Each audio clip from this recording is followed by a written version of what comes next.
Buenos días, ¿cómo están? ¿Bien? Porque nadie va a decir, ¿cómo están? Mal, ¿cierto?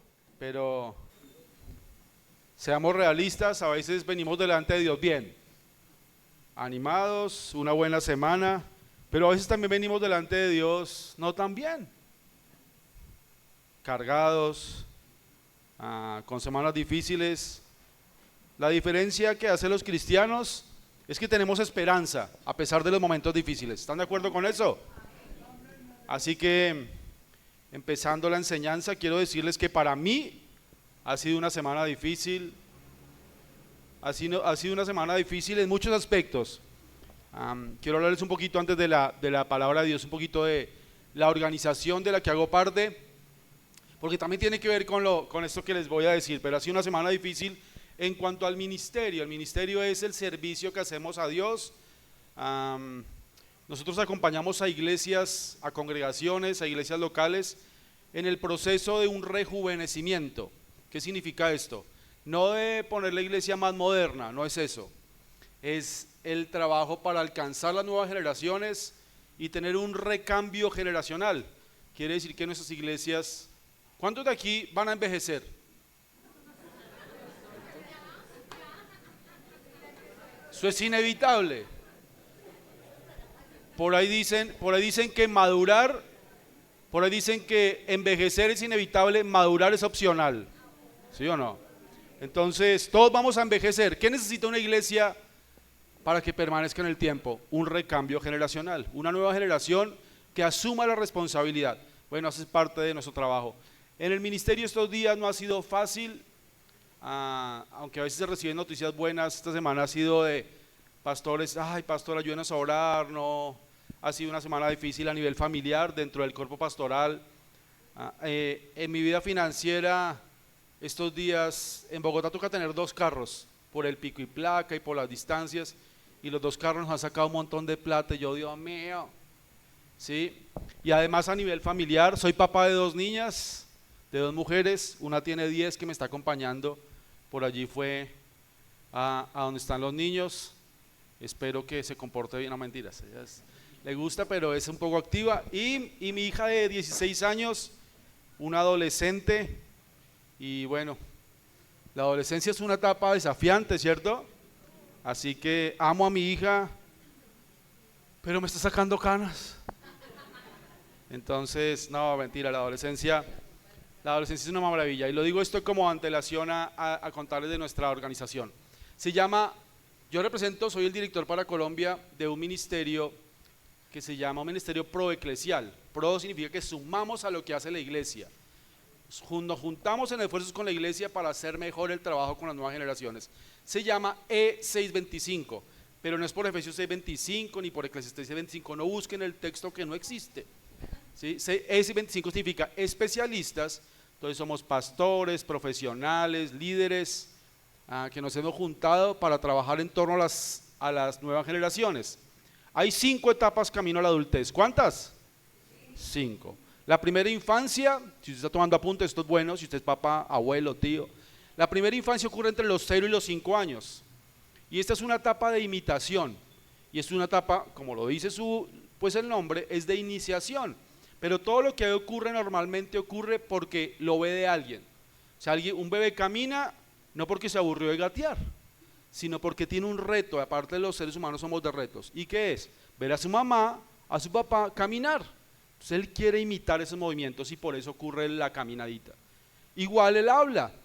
El lenguaje viene porque normalmente la mamá le está enseñando, ¿cierto? La mamá le dice, esto es comida, esto es manzana, ese es un perro, ese es el cielo, ¿cierto? Las mamás son así. Y el papá le enseña una sola palabra. A ver, diga papá, papá, papá, ¿cierto? Esa es adivine cuál dice primero, ¿cierto? Entonces los hijos, ¿qué hacen? Empiezan a imitar, a copiar lo que hacen sus padres. Y entonces los estudios de neurociencia muestran que, imagínense que la mínima influencia que tienen los padres sobre los hijos es de un 90%, mínimo. O sea, es impresionante la influencia de los padres. De los 0 a los 5 años, toda la mirada está en los papás. Ahí el papá es Superman y la mamá es la Mujer Maravilla. O sea, todo lo que hacen es maravilloso, es asombroso. Ahí los hijos, mejor dicho, no saben dónde poner a sus papás, son los mejores del mundo. Ya cuando pasan a la adolescencia, el papá es Drácula y la mamá la mujer vampiro, ¿cierto? Pero porque ya no le damos permiso, porque les ponemos límites y reglas, pero de vez eso nos imitan y quieren hacer todo igualito a nosotros. Es más, comportamientos, por eso después los chicos se ríen como mamá, tienen el gesto parecido a papá, porque es por imitación. Eso ocurre de 0 a 5. Luego viene la ventana de la educación formal. ¿Qué quiere decir eso? Están así mirando a los papás, ¿cierto? Pero de repente ellos extienden su mirada. O sea, hay un marco más amplio, no solamente a su papá. Está el profesor o la profesora, están los líderes, está la otra gente, están sus pares y sobre todo está la generación siguiente. Un niño se quiere parecer a un preadolescente se quiere parecer a un adolescente. ¿Sí han visto? Se quiere parecer al que es un poquito mayor. Es más, se quieren vestir y hasta hablar al que es un poquito mayor. El preadolescente quiere ser como un adolescente y el adolescente quiere parecer un joven universitario. Eso es por imitación, entonces la influencia se vuelve mayor.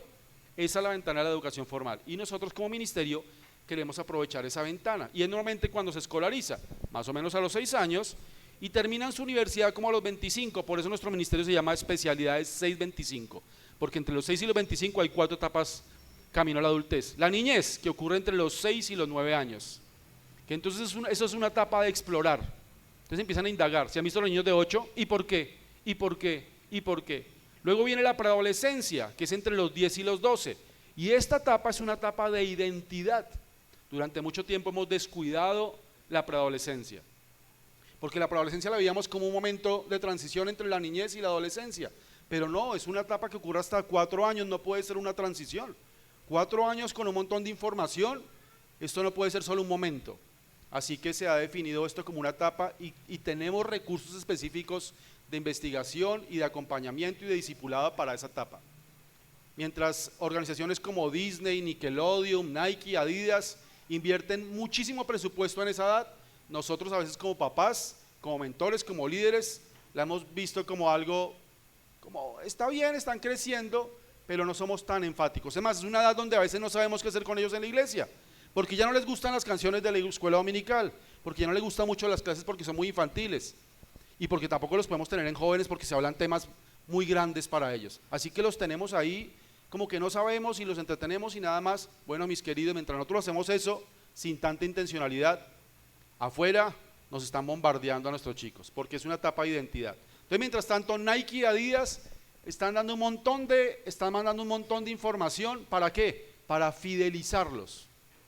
Entonces, en esa edad, una personita de esa edad, entre 10 y 12, decide si toda su vida va a usar Nike o va a usar Adidas, si va a ver HBO o va a ver Netflix, si va a escoger esto o lo otro, si va a ser de este género o va a ser de este otro, si se vuelve cristiano o se vuelve agnóstico o ateo.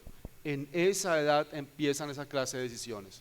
Por eso un muy alto enfoque, papás, a los que tienen chicos entre los 10 y los 12 años, que ahí se empieza a formar la identidad. Luego viene la adolescencia, entre los 13 y los 18, y entre los 13 y los 18, como se empezó a crear la identidad, aquí se refuerza la identidad, pero se empieza a ejecutar. Entonces se empieza a ejercer o se empieza a actuar conforme a eso que decidimos. Y los 18 a los 25 es la juventud, y entonces ahí se vive y se empieza y se determina lo que soy como ser humano. Ahí ocurre la vocación, entonces ahí se especializan en una universidad o en un oficio y empiezan a vivir conforme a todo eso que adquirieron durante todas las nuevas generaciones. Por eso es importante un trabajo eficaz en cada una de las etapas. Y a los 25 años, y aquí está mi primera mala noticia, mis queridos, a los 25 años se acaba la juventud. ¿Eso es mala noticia? No, no es mala noticia. A los 25 o a los 26 años empieza la adultez joven. Es bueno ser adulto, es muy bueno ser adulto. A veces hemos eternalizado la juventud porque la juventud tiene responsabilidad.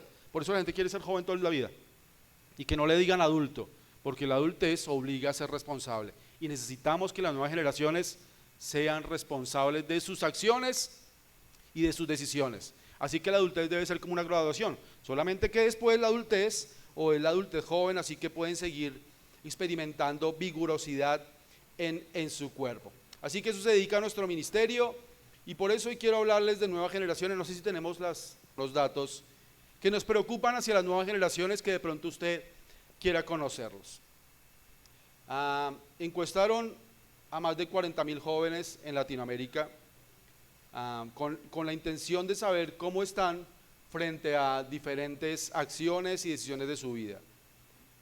Entonces, para estos definieron cuántos eran cristianos y cuántos eran no cristianos y cuántos eran cristianos nominales, o sea, sencillamente van a la iglesia, o si consideran de un credo cristiano, crecieron en un credo cristiano, y cuántos se sienten comprometidos. Para cómo sentirse comprometido o saber que era un cristiano comprometido, tiene 6 rasgos. O sea, la persona que conteste hasta 6 cosas como sí, es que es un cristiano comprometido. ¿Cuáles son los 6 rasgos para definir que era un cristiano comprometido? Bueno, que creen que Dios existe, que oran por lo menos una vez a la semana, que leen las escrituras por lo menos una vez a la semana, o sea, la palabra de Dios. O sea, no es muy exigente el estudio para sentirse comprometido. Creer que Jesús es el Hijo de Dios, creer que el perdón de los pecados ocurre mediante Jesucristo y creer que la Biblia es la palabra de Dios. El que decía estas 6 cosas es verdad, entonces es un cristiano comprometido. Bueno, se definió que cristianos comprometidos en Latinoamérica es el 5%. Muy bajo, ¿verdad? O sea, en nuestro país, el 5% de las nuevas generaciones es comprometido con Jesús. Y eso nos ayuda a aterrizar de que a veces pensamos que somos muchos y porque hay una mega iglesia o porque hay una congregación a veces casi en partes de la ciudad, en cada esquina. Yo conozco una cuadra de Bogotá, o sea, 100 metros a la redonda, donde hay 6 iglesias. Entonces decimos, no, Bogotá es cristiano. Pues el 5% de los cristianos son comprometidos. Y déjenme contarles algunas luchas que están experimentando las nuevas generaciones. Intentos de suicidio por edad, entre 13 y 15 años, el porcentaje de suicidio es el 8%. Entre 13 y 15 años, un 8%. O sea, de 10 chicos, 8 intentan suicidarse. Y principales países de lucha en pensamientos suicidas. ¿Qué es un pensamiento suicida? La idea de una persona y que se imagine qué pasaría si hay ausencia de su vida en su entorno. ¿Qué pasa si yo no estoy? ¿Qué pasa con mi familia? Y empieza a pensar, de pronto es mejor. ¿Qué pasa en mi colegio? Si no estoy en mi salón, no, mi salón está mejor sin mí. Y de pronto yo no sufro tanto. O sea, empieza a imaginarse qué pasaría en su ausencia, en cortar la vida, en cortar su vida. ¿Qué pasaría a él? ¿Qué pasaría con él y qué pasaría con su entorno? Entonces, cuando la gente dice, yo sobro, están mejor todos sin mí, o dice, yo paro esto y dejo de sufrir con esta condición que estoy viviendo. Bueno, en pensamientos suicidas, el país con un porcentaje más alto de los Estados Unidos con un 35% y Colombia está en un 29%. ¿Qué quiere decir 29 o 30%? Quiere decir que 1 de cada 3 jóvenes tiene pensamientos suicidas. Es muy alto, muy alto. Pero es que están siendo bombardeados en muchos lugares. Es más, hace 2 años un influencer español escribió un libro y parte de su libro decía, si sientes que no hay lugar para ti en la tierra, es que de pronto tienes lugar en otro lado, así que pues corta tu vida. ¿Y saben qué hicieron en la Feria del Libro de Bogotá? Cerraron todo un pabellón para atenderlo y casi que lo atendieron como un rey y tenía fila de miles de jóvenes para firmar su libro.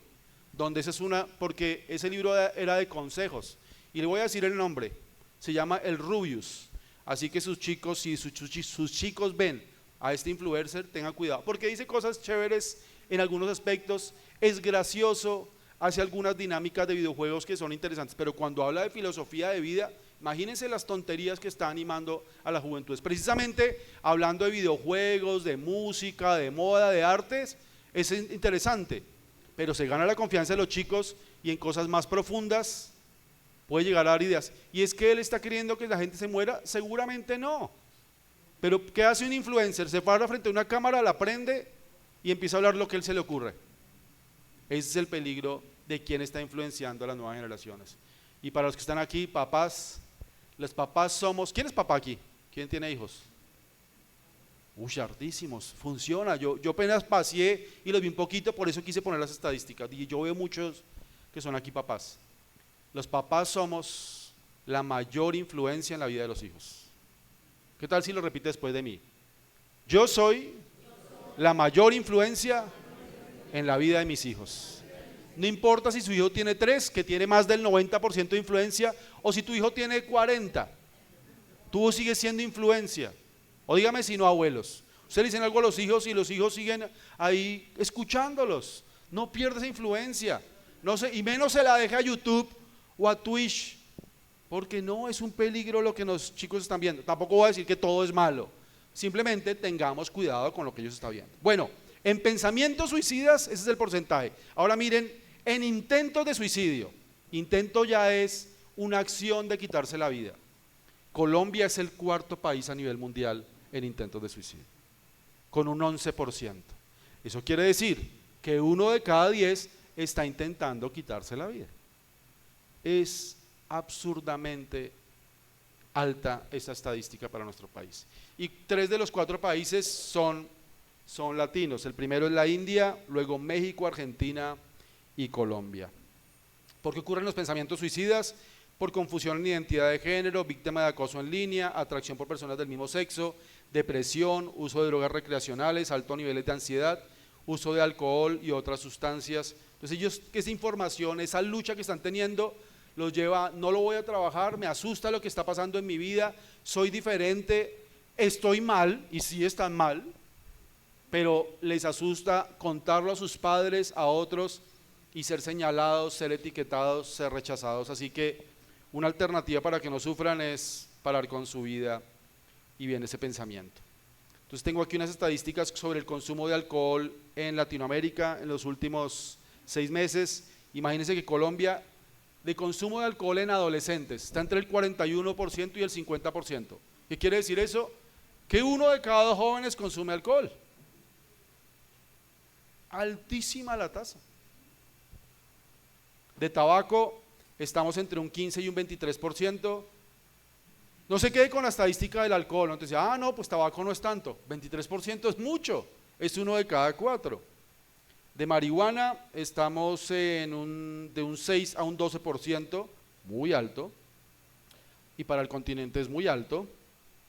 En consumo de inhalables, el vapeo, estamos en un 2 a un 3%.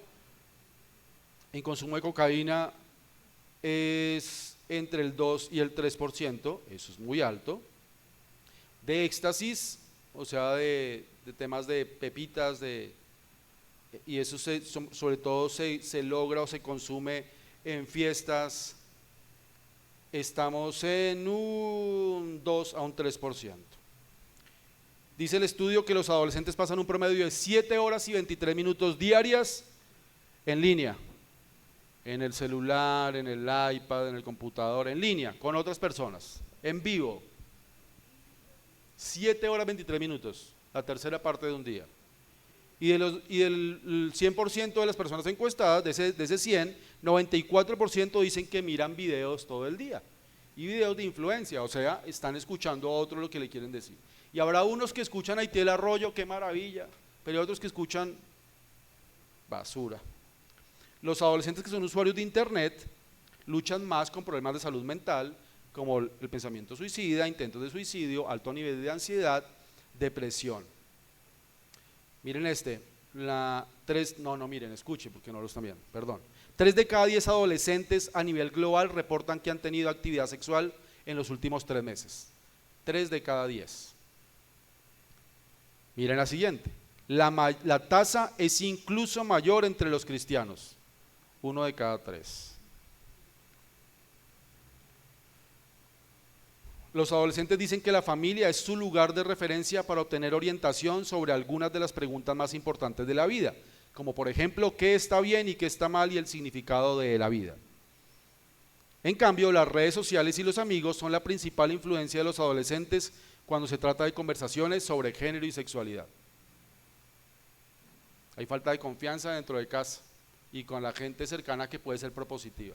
Mientras te quieren que tú les digas qué estudiar, en qué invierten, qué es importante en la vida, cuando quieren hablar de sexualidad y de las dudas que tienen, entonces acuden a las redes sociales y el porcentaje es así. Las redes sociales acuden un 36%, amigos 23%, miembros de la familia un 20%, maestros y consejeros acuden solo un 11%, medios tradicionales, o sea, la radio, la televisión, medios tradicionales el 6% y pues temas de investigación. Líderes y textos religiosos solo acuden un 4%. Y nuestra organización estamos hablando de que la iglesia debe ser un lugar seguro para nuestros chicos, ¿verdad? Así que algo tenemos que hacer como familia y como iglesia para que esto cambie. Niños que nacieron en 2022, escuchen esa estadística, ya estoy terminando. Niños nacieron que en 2022 y su mamá tenía entre 10 y 14 años. Nacieron 4.226 niños. Y niños que nacieron en 2022 y su mamá tenía entre 15 y 19 años, 93.977.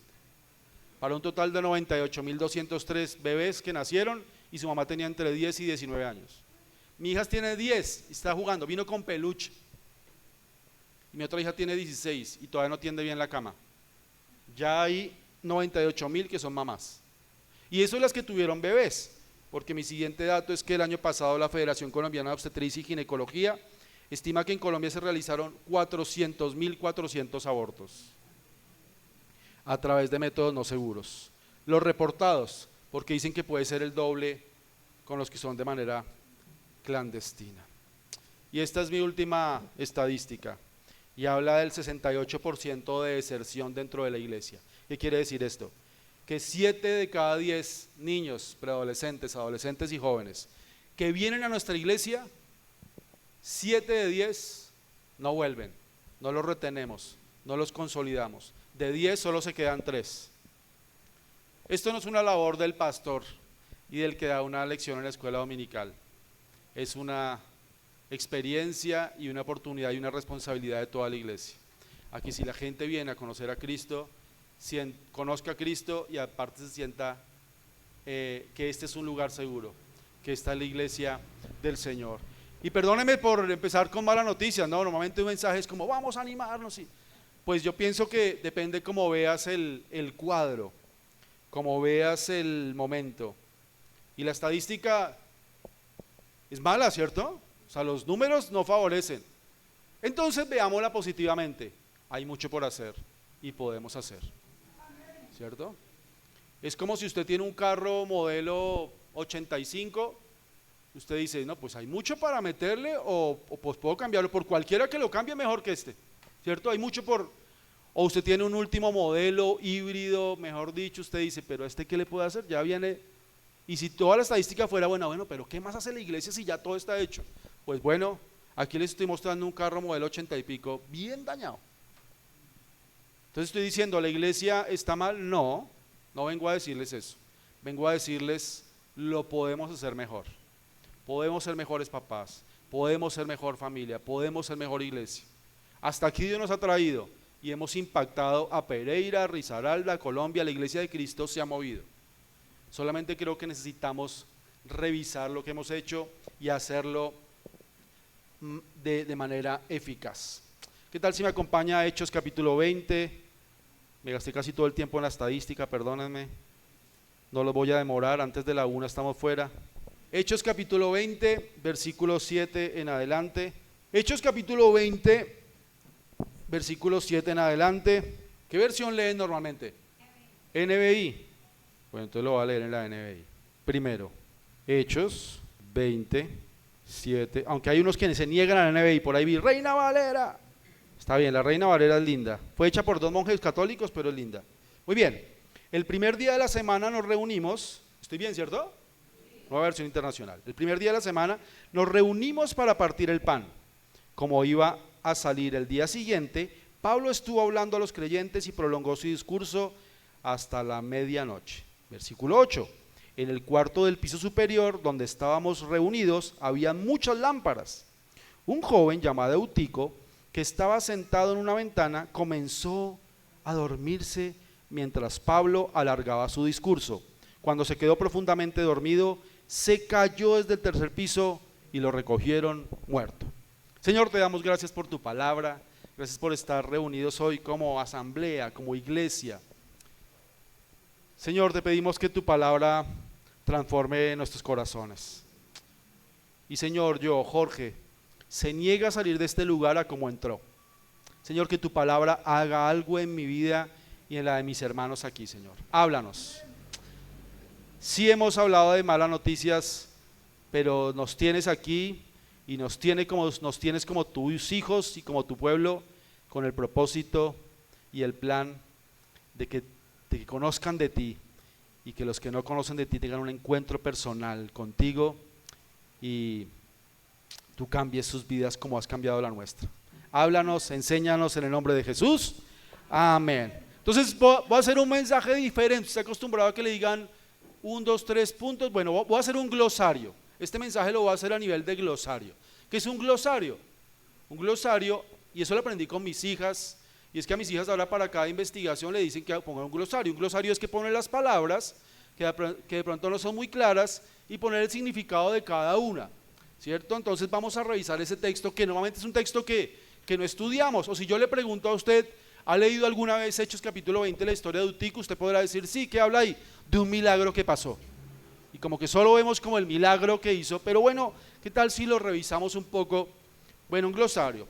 Dice que se reunieron ahí, ¿verdad? Versículo 7, el primer día de la semana nos reunimos para partir el pan. Bueno, aquí eran bien cristianos. ¿Cuántos aquí se reúnen a veces como cristianos, como familia? ¿Cuántos? ¿Cierto que es rico reunirse a comer? Los cristianos comemos un montón, ¿cierto? Es rico comer juntos, es rico comer con otros. Y si usted no lo ha hecho, tenga esa dinámica, invite a otra familia cristiana y coman, salgan y coman juntos. Pero aquí no solamente comían, este partimiento del pan era celebrar la cena del Señor. ¿Qué significa esto? Que se reunían como cristianos y siempre que se reunían a hablar de la vida, a hablar de sus cosas, pues también recordaban a Jesús. Era una dinámica, es una dinámica que queríamos tener. ¿Eso qué nos ayuda? Yo he entendido que hoy eso nos ayuda como cristianos. Nosotros recibimos mucha gente cristiana en nuestra casa.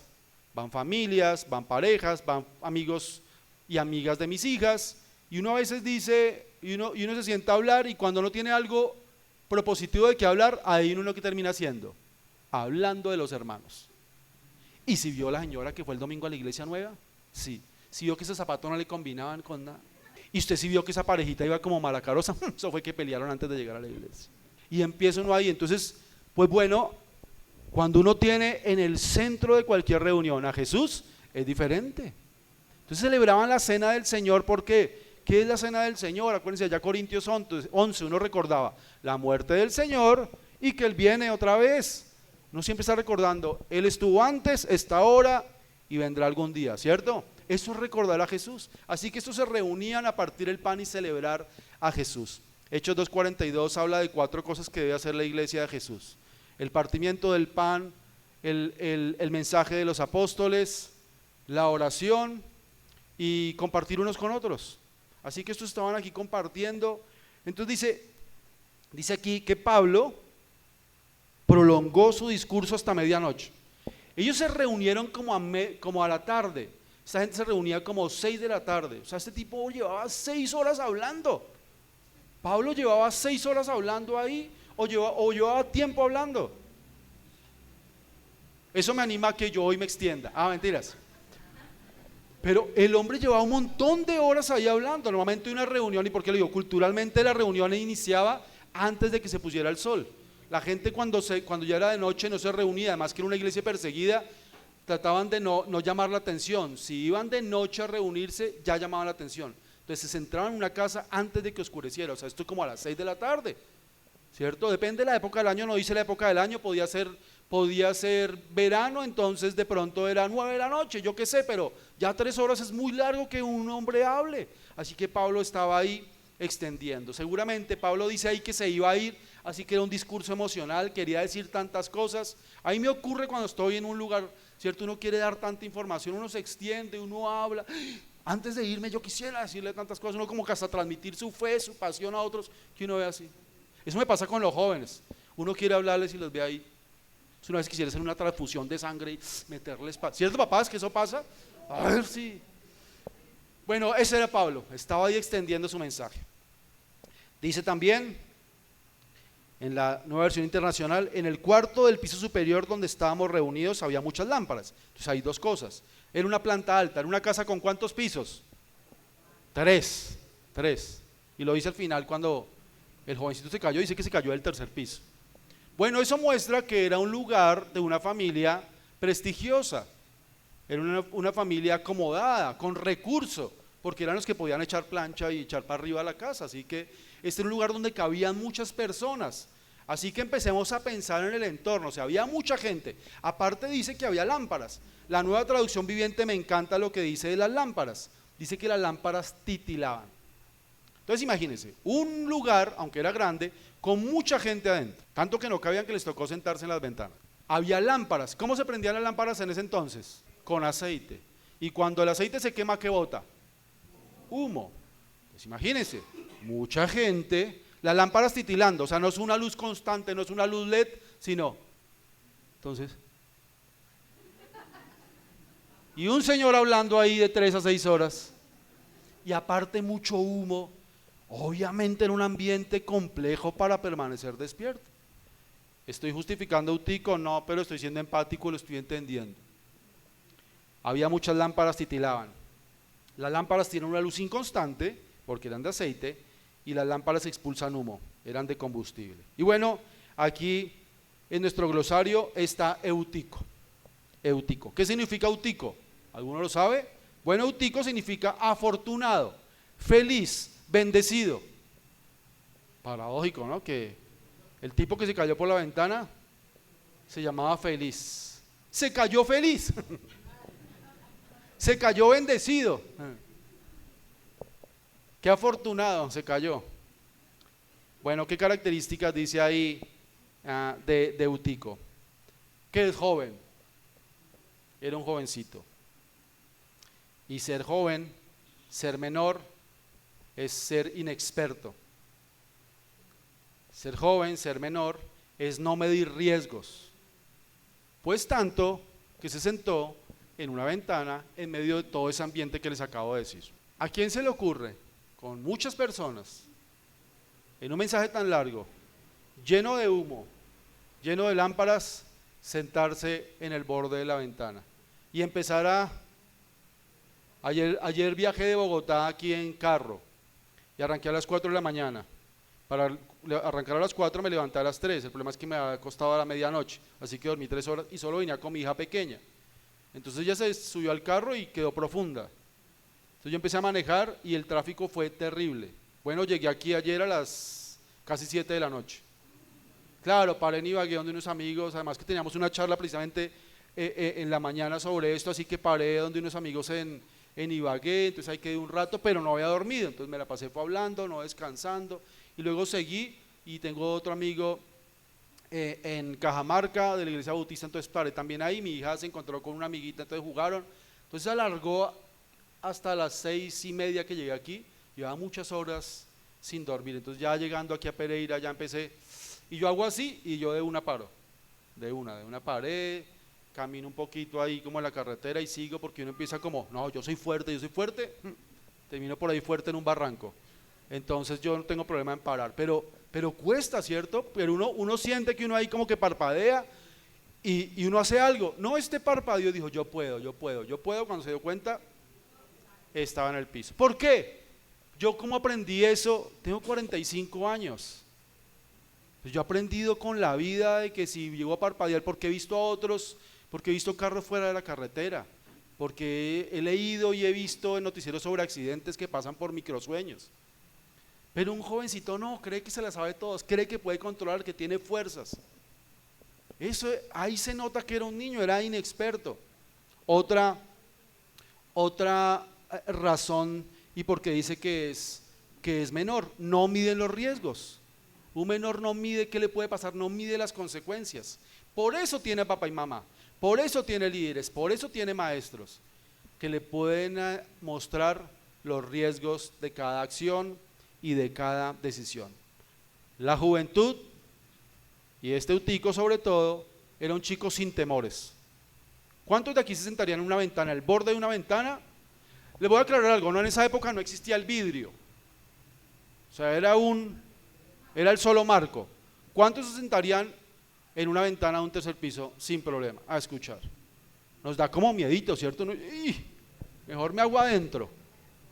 Bueno, este no tenía miedo, este no tenía temor. Y otra característica de la niñez y la adolescencia, papás, es descuidado. Es una característica de la edad. Y yo no siento que usted no corrija, pero otra vez, es una característica de las nuevas generaciones ser descuidados. Hay chicos, hay un momento de la vida de algunos que no se quieren bañar, no quieren arreglar la habitación. No estoy justificándole eso, pero ayúdele a pasar esa etapa. Normalmente eso lo hace más la mamá, por habilidad y por genética. La mamá transmite todo el tema de cuidado. Hicieron un estudio neurológico en niños preadolescentes y adolescentes. ¿Cuál fue? Le pusieron a los chicos sensores y los papás, mamás, familiares y personas de influencia tenían que expresarle palabras a ellos, y lo que querían investigar era la reacción a diferentes estímulos.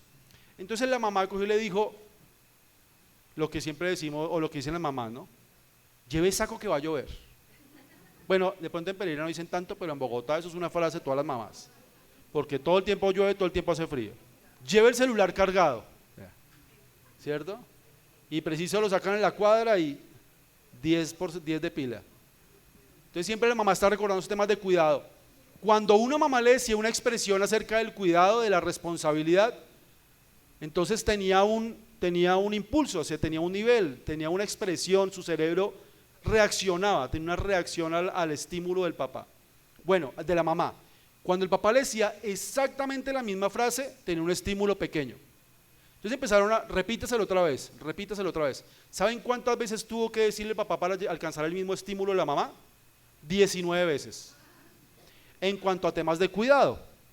Pero entonces hicieron otro, y era en cuanto a la identidad, de palabras de afirmación, como eres linda, eres lindo, eres inteligente, eres capaz.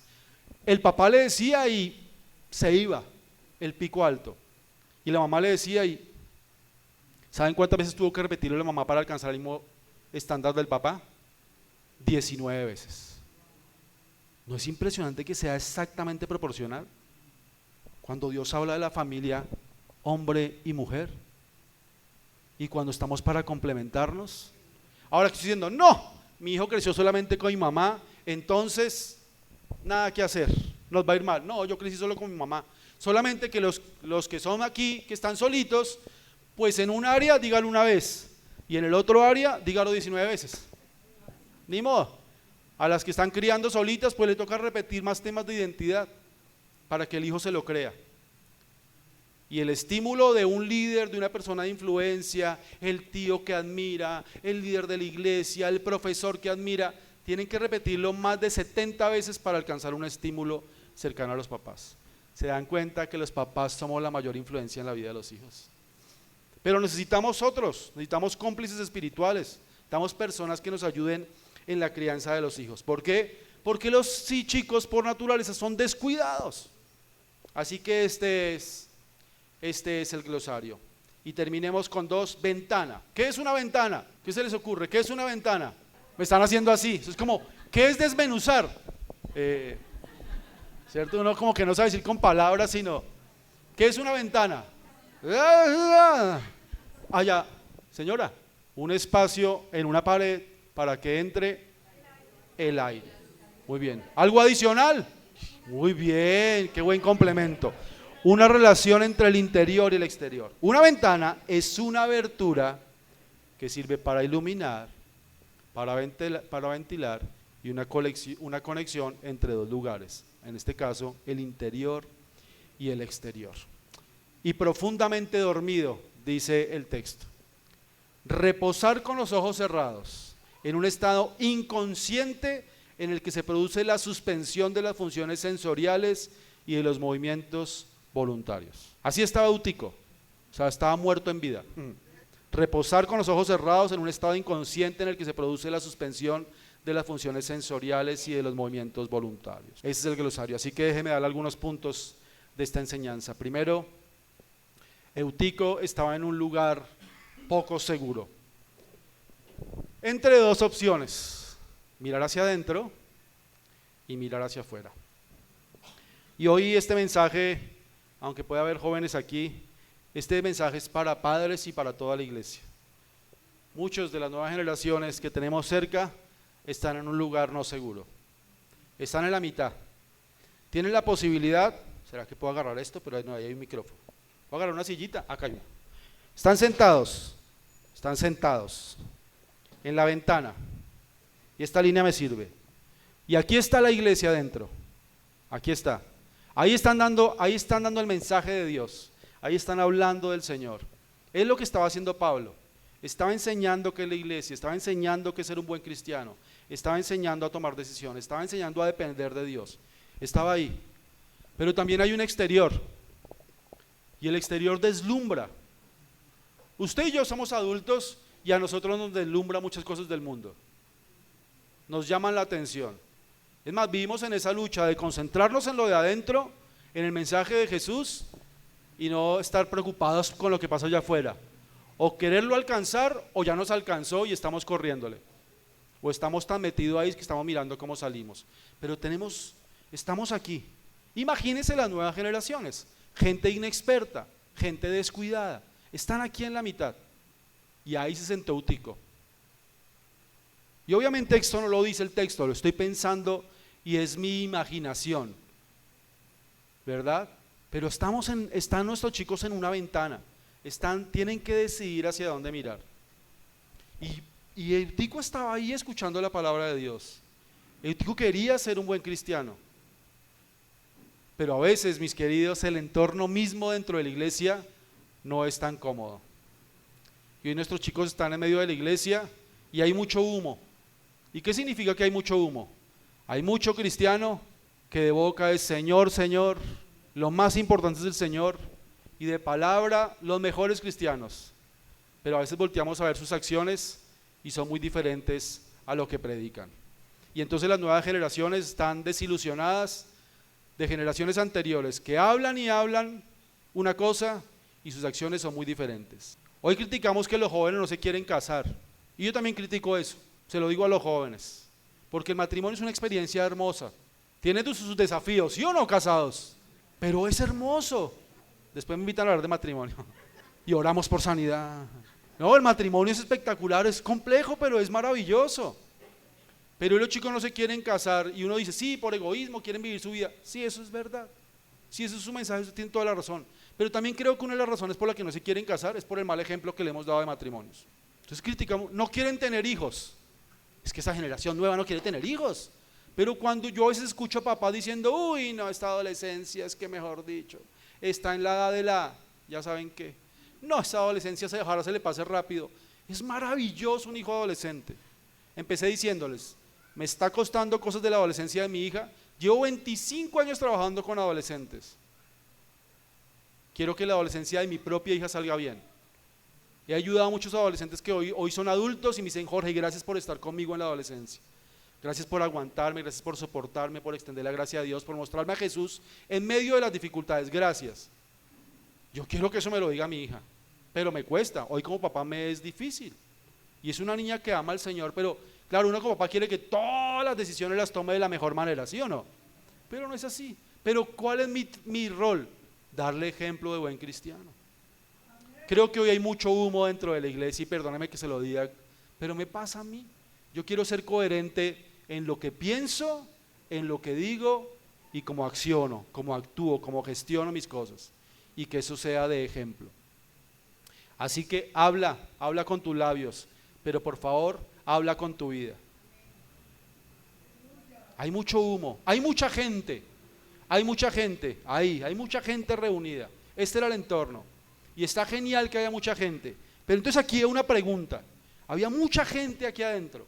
¿Por qué nadie le dijo a un tico que estaba en peligro? ¿Dónde estaba la iglesia y un jovencito estaba en peligro? Tampoco dice que no le dijeran. Pero alguien, es una pregunta, ¿no? ¿Alguien le advirtió? ¿Alguien llamó su atención? Yo creo que era un chico obediente que estaba ahí tratando de escuchar a Pablo, así que yo creo que era obediente. Si alguien le hubiera dicho, no. Solo gente madura y responsable se sienta en las ventanas. Usted siéntese aquí. Como a veces deberíamos animar a nuestros chicos. Nuestros chicos necesitan jalones de oreja. Yo dirijo una fundación y por cierto vamos a salir hoy y mañana con el liderazgo de nuevas generaciones de su iglesia, porque yo dirijo una fundación donde hacemos campamentos y convivencias experienciales. Nosotros empezamos con un modelo de campamento en el año 2001 de trabajar el carácter. Y es así como un corte medio militar. Y los papás nos decían, uy, no, eso suena muy rudo. Mi hijo no va por allá. Mi hijo necesita ternura y amor. No, eso tan rudo de trabajar el carácter, no. Año 2001. Por ahí en el año 2011, 2012, los papás, por favor, ¿cuándo hace el campamento? Necesito que mi hijo vaya allá porque no tiene carácter. Todo lo que le proponen dice sí, no lucha ni siquiera. Normalmente no nos anticipamos, sino somos reactivos a lo que nuestros hijos experimentan.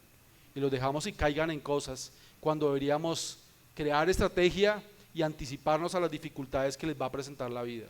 Tienes un hijo en la edad de niño, empieza a leer sobre lo que es la preadolescencia, empieza a indagar y prepárate, porque ahí tienes que ser más intencional en lo que él aprende y en lo que le dejas escuchar y en la influencia que recibe, y que tú seas influencia eficaz para su vida.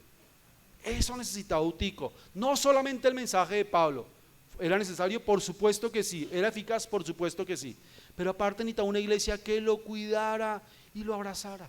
Y mis queridos, yo creo que tenemos distractores hasta dentro de la misma iglesia que a veces no nos impiden crecer como cristianos. Y ahí son las nuevas generaciones.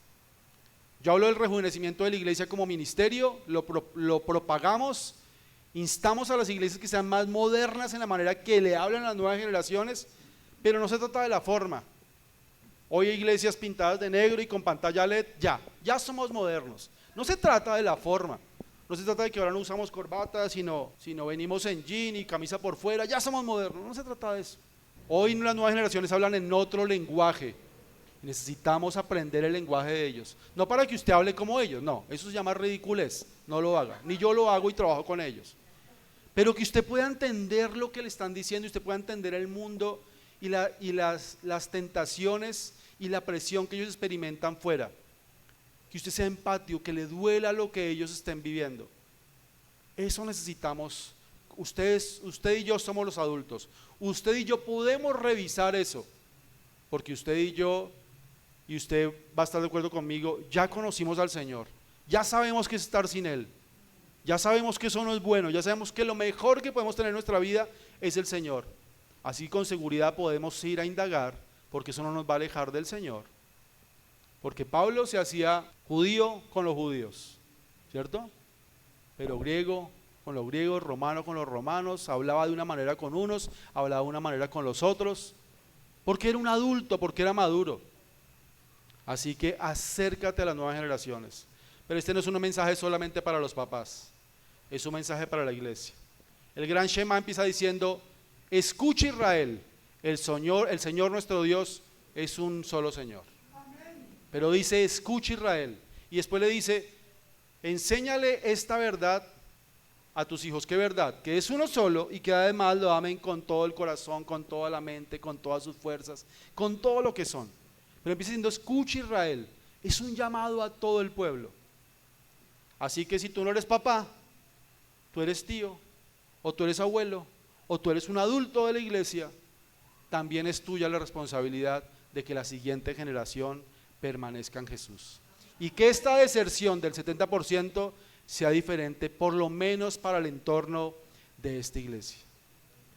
Porque se están cayendo nuestros chicos en medio de nosotros, en nuestras narices, en nuestra ventana. ¿Y qué estamos haciendo? Y vamos a leer los últimos dos versículos y con eso vamos a terminar. Pero no necesitamos que se golpeen tan duro, porque el golpe para Utico debió ser tremendo. He escuchado a gente que dice: ojalá se pegue, y ojalá se pegue duro, que recapacite rápido. Pero yo les digo, muchos de los que caen no sobreviven, no ocurre el milagro que nosotros esperamos y perecen. Se los acabo de decir con las estadísticas del suicidio. Versículo 10: Pablo bajó, se inclinó sobre él, dice la Nueva Traducción Viviente, y lo tomó en sus brazos. No se preocupen, les dijo, está vivo. Entonces todos regresaron al cuarto de arriba, participaron de la cena del Señor y comieron juntos. Pablo siguió hablándoles hasta el amanecer y luego se fue. Mientras tanto llevaron al joven a su casa vivo y sano, y todos sintieron un gran alivio. Déjenmelo leer en la Nueva Versión Internacional. Dice: Pablo bajó, se echó sobre el joven y lo abrazó. No se alarmen, dijo, está vivo. Luego volvió a subir, partió el pan y comió. Siguió hablando hasta el amanecer y se fue.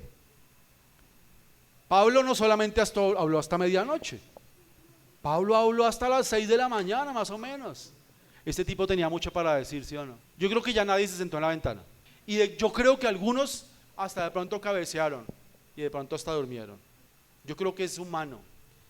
Mis queridos, yo creo que es humano que a veces estando en medio de un mensaje de Dios, en medio de la iglesia, a veces nos durmamos y a veces Dios nos está advirtiendo cosas, no las escuchemos y hasta podemos caer en esas cosas. Pero ¿qué hace Dios? Dios te condena y te saca. ¿Cierto que Dios extiende su gracia? ¿Cuántos mensajes has escuchado? Un mensaje de domingo, un mensaje leyendo la palabra de Dios. ¿Serán 5, 10, 52 domingos? Multiplícalo por la cantidad de años, más todos los días que lees Biblia. ¿Has cambiado en todos los aspectos que Dios te ha hablado? Te aseguro que no.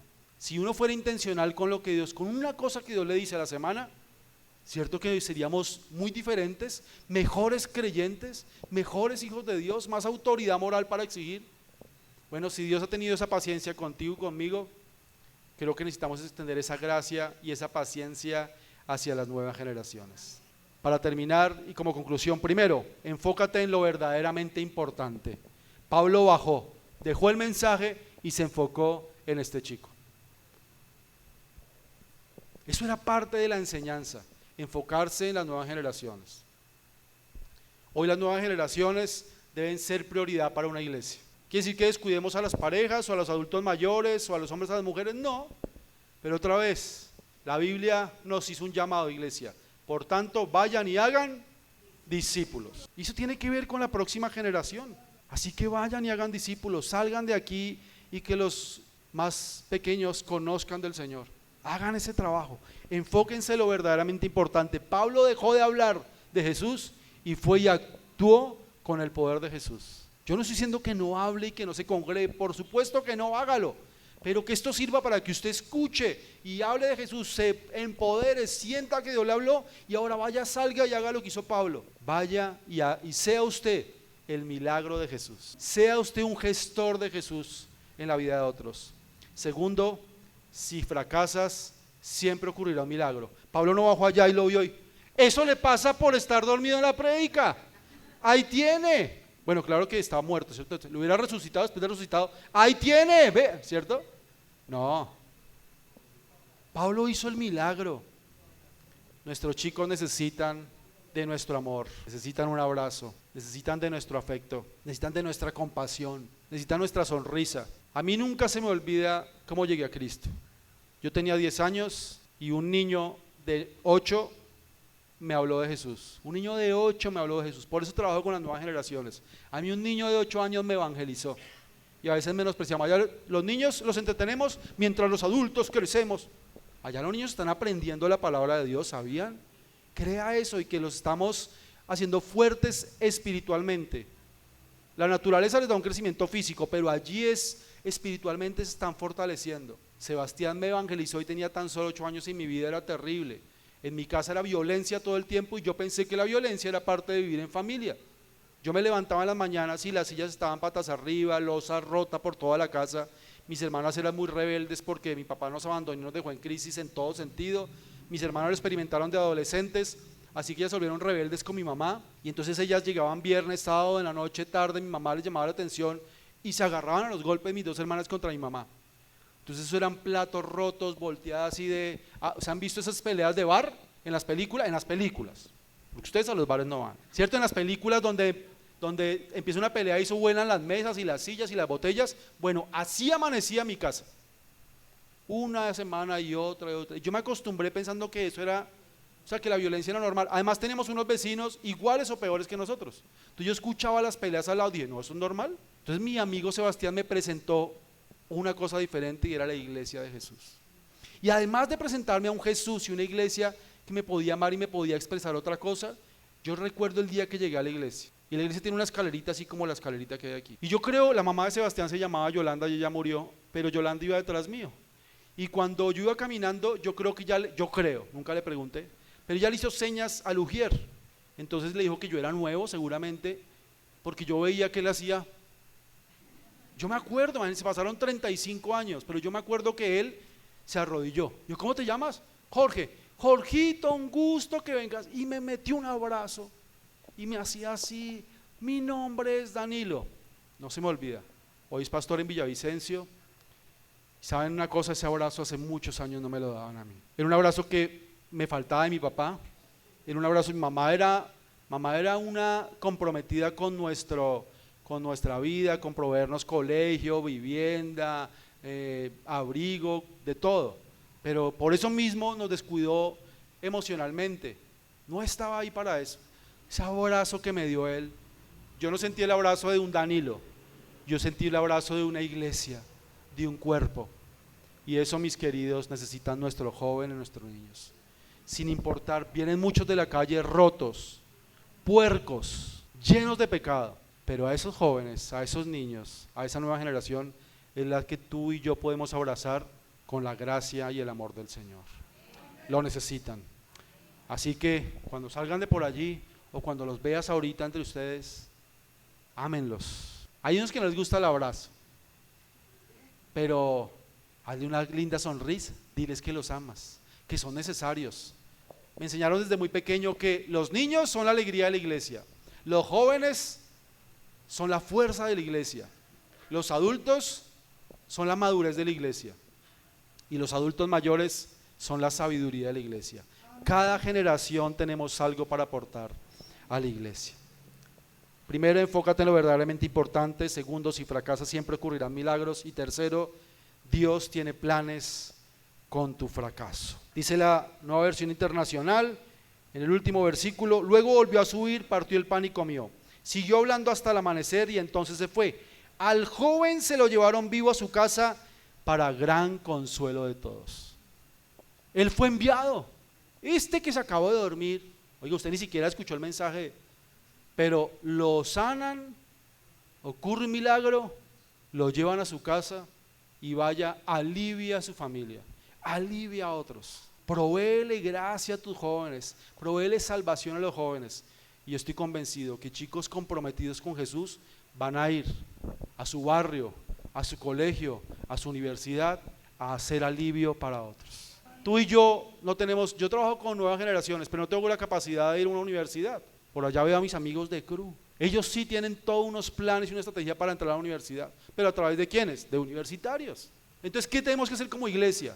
Orar por todo ministerio que trabaja en las universidades, pero adicionalmente orar porque esos chicos estén fortalecidos en Cristo, porque les toca aprender a defender su fe.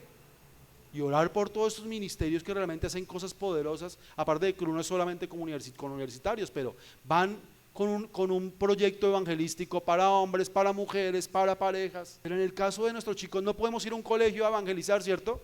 Pero un niño fortalecido en el Señor empieza a hacer luz, empieza a hacer la diferencia. Mi hija de 10 llega a casa: papi, oremos por los papás de, no voy a decir el nombre, que están pensando separarse. Entonces mi hija ya no le resbalan las situaciones de otros, viene en casa con tareas y entonces le dice a su amiguita: tranquila, vamos a orar por ti, Dios puede hacer un milagro en tu casa. Ellos pueden ser luz, ellos pueden ser un alivio para otros. Y si esa pareja se separa, pues mi hija puede ser un alivio para su amiguita. Pero aquí este jovencito fue levantado, se hizo un milagro con él y salió allí. Dice que para hacer alivio a su familia o a los suyos. Mis queridos, tenemos una generación que necesitamos cuidar. Si se sientan en un lugar inseguro, adviértanles. Puede ser en medio de cristianos.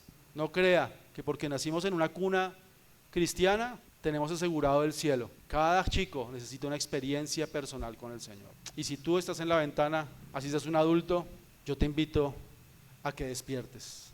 Te invito a que te quites de ahí, a que dejes de mirar hacia afuera, dejes de preocuparte por lo que hay afuera y mira hacia adentro de la iglesia. Escucha el mensaje de Jesús. Dios tiene algo para ti, pero quítate de un lugar de riesgo. Despierta. Y si en algún aspecto de tu vida estás durmiendo y ese problema te está consumiendo y va a ser, y tú sabes, porque somos adultos, y tú sabes que el futuro de seguirte involucrando en esa situación es una caída desde muy alto y puede llevarte a la muerte, yo te animo a que lo pongas delante de Dios, que te pongas a cuentas con Dios y que digas: en oración: Señor, despiértame. Yo no quiero caer. Yo no quiero perecer. Te invito a que cierres tus ojos y permítanme orar por ustedes. Señor, te damos gracias por tu palabra. Y gracias por ese texto de Eutico tan particular. Señor, gracias porque siempre de los fracasos tú sacas un milagro, Señor. Y muchos de aquí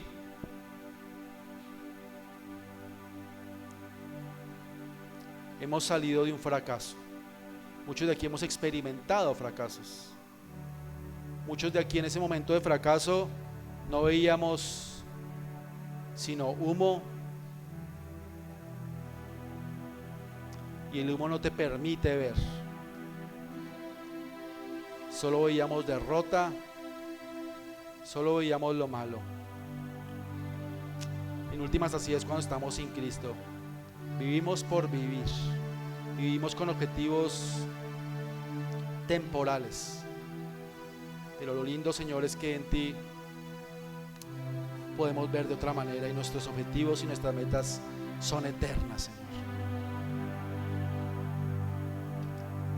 Y tú agarras a estos hombres y mujeres fracasados y haces un milagro, Señor. ¿Cuántos de aquí hemos restaurado nuestra vida, has restaurado matrimonios, has sanado, has dado nuevas formas de ver la vida? Seguramente cada uno de los que estamos aquí está aquí porque tú le has dado a su vida, Señor. Señor, nuestra oración hoy es que no nos quedemos solo con eso, sino que transmitamos esa experiencia de vida a la próxima generación, Señor. Ellos también lo están viviendo, ellos también están fracasando. Muchos de ellos están en una ventana de riesgo, pero esa es la iglesia. La iglesia es una idea tuya, una idea perfecta con un cuerpo imperfecto. Aquí todos somos imperfectos, pero tu plan maravilloso y perfecto es usarnos como cuerpo para alcanzar y favorecer a otros con tu salvación. Ayúdanos a no callarnos.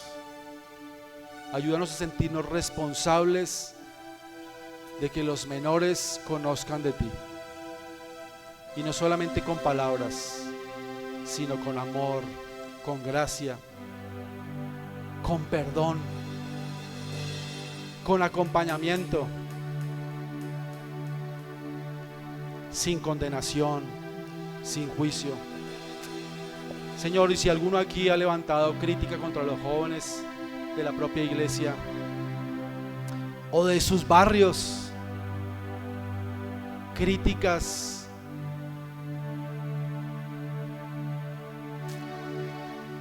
yo te pido que tú perdones nuestros corazones, y cuando salgamos al balcón de nuestra casa, en vez de criticar lo que fuman, lo que consumen, lo que hablan, que podamos extender nuestra mano y orar por ellos. Y decir: Señor, ese grupito de la esquina que hoy está cayendo en drogas, en alcohol, sánalo, Señor.